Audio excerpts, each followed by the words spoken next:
प्रभु यीशु मसीह में मेरे प्रिय भाई और बहन, आप सबको जय मसीह की। आज हम सब जॉर्ज मुलर के विषय में सीखेंगे।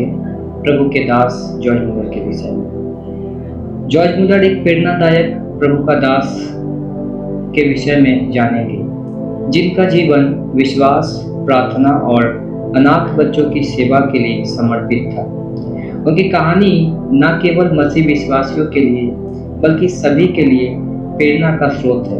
आइए उनकी कहानी संक्षेप में जानते हैं। उनकी कहानी में जाने से पहले मैं आप सबसे अनुरोध करता हूं कि यदि आप हमारे चैनल में पहली बार आए हैं तो कृपया चैनल सब्सक्राइब करें, बेल आइकन को ऑन करें ताकि हमारे वीडियो आप तक पहले पहुंचे। वीडियो को लाइक, शेयर और कमेंट जरूर करें। तो आइए हम उनकी कहानी की ओर चलते हैं। जॉर्ज मुलर का आरंभिक जीवन। जॉर्ज मुलर का जन्म 27 सितंबर 1805 को क्रॉम्सन, प्रशिया, वर्तमान जर्मनी में हुआ था। उनका बचपन और युवा अवस्था काफी मनचला सा था। वह चोरी, जुआ और शराब पीने जैसी बुरी आदतों में लिप्त थे। उनके पिता एक धनी व्यक्ति थे, लेकिन जॉर्ज ने अपनी जवानी में बहुत सारा पैसा बर्बाद किया। 1825 में 20 साल की उम्र में एक प्रार्थना सभा में भाग लेने के बाद उनके जीवन में आत्मिक परिवर्तन आया। उन्होंने अपने जीवन को मसीह विश्वास और परमेश्वर की सेवा के लिए समर्पित करने का फैसला किया।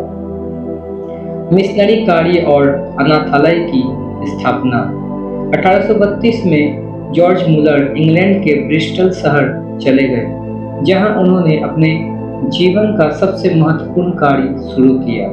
उस समय इंग्लैंड में बहुत से अनाथ बच्चे सड़कों पर भटकते थे और उनकी देखभाल के लिए कोई उचित व्यवस्था नहीं थी। मुलर ने प्रार्थना और विश्वास के बल पर अनाथ बच्चों के लिए आश्रय स्थापित करने का निर्णय लिया। 1836 में उन्होंने ब्रिस्टल में पहला अनाथालय खोला। उनकी विशेषता यह थी कि उन्होंने कभी भी किसी से आर्थिक मदद की अपील नहीं की। वह पूरी तरह से प्रार्थना पर निर्भर थे और मानते थे कि परमेश्वर उनके जरूरतों को पूरा करेगा। आश्चर्यजनक रूप से उनके विश्वास को बार बार सिद्ध किया गया। कई बार जब अनाथालय में खाना या पैसा खत्म होने की कगार पर होता, तब चमत्कारी रूप से दान या संसाधन मिल जाते थे। जॉर्ज मुलर का विश्वास का जीवन। जॉर्ज मुलर का जीवन प्रार्थना और विश्वास का जीवित उदाहरण था। उन्होंने अपने अनाथालयों में हजारों बच्चों की देखभाल की। उनकी जीवन काल में उन्होंने लगभग 10,000 अनाथ बच्चों को रहने का स्थान, भोजन, शिक्षा और प्रेम दिया। इसके अलावा उन्होंने बाइबल वितरण, मिशनरी कार्यों का समर्थन और स्कूलों की स्थापना में भी योगदान दिया। उनकी डायरी में दर्ज प्रार्थनाओं के जवाब आज भी लोगों को प्रेरित करते हैं। वह हर छोटी बड़ी जरूरत के लिए प्रार्थना करते थे और उनके अनुभव इस बात का प्रमाण है कि वह परमेश्वर पर पूर्ण भरोसा रखता था। जॉर्ज मुलर के जीवन के अंतिम वर्ष। जॉर्ज मुलर ने अपने जीवन के अंतिम वर्षों में भी प्रचार कार्य जारी रखा। वह दुनिया भर में यात्रा करते हुए अपने अनुभव और विश्वास के बारे में लोगों को बताते थे। 10 मार्च 1858 को 92 वर्ष की आयु में उनका निधन हो गया, लेकिन उनकी विरासत आज भी जीवित है। प्रेरणा।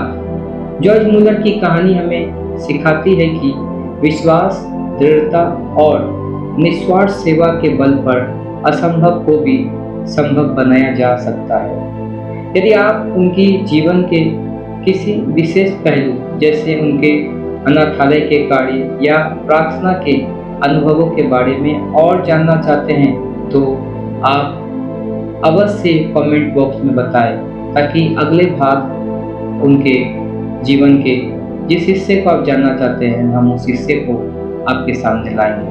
परमेश्वर इस छोटी सी संक्षिप्त कहानी के द्वारा आप लोगों को आशीष दें और उनके जीवन से आप लोग सीखें और आगे बढ़ें। God bless you. परमेश्वर का अनुग्रह आप सबके ऊपर हो। आमीन।